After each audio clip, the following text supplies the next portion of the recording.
School লাইফে আমরা বেছে বেছে সেই মেয়েদের উপরই ক্রাশ করবো যারা আমাদের কোনোদিনই পাত্তা পাত্তা কিছু দেবে না। তো ক্লাস 7-এ আমার একজন অকাতের বাইরে ক্রাশ ছিল, and she was very gorgeous. তো আমি তাকে লুকিয়ে লুকিয়ে ফলো করতাম। আর স্কুলে উইকেন্ডে সব থেকে বেশি মজা হতো, তার কারণ কম্বাইন্ড ক্লাস হতো, অর্থাৎ ছেলে মেয়ে দুই সেকশনেরই এক এক রুমে ক্লাস হতো। তো সেই দুদিন তাকে খুব কাছে থেকে দেখতে পাওয়া যেত, but she doesn't know that I like her. কিন্তু একদিন হঠাৎ করেই সেই ক্রাশ গায়েব হয়ে যায়।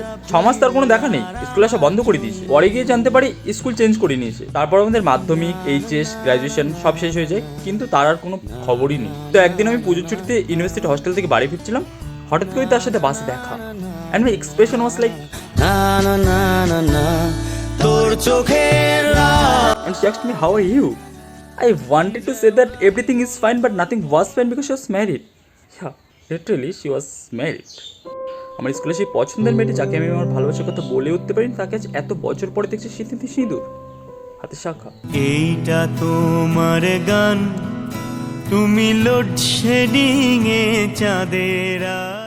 তো যাই হোক, তার সাথে তার শ্বশুর এবং ননদ ছিল, তারা পুজোর শপিং করতে গেছে। তারপর তো অনেক কথা হলো, স্কুল নিয়ে অনেক গল্প হলো, স্কুলের বন্ধুরা কে কোথায় আছে, কি করছে, এইসব যা হয় আর কি। এরকম অনেক আলোচনা শেষে আমি জানতে পারি যে ওই বয়স্ক ভদ্রলোক ওর শ্বশুর নন, ওর হাজবেন্ড।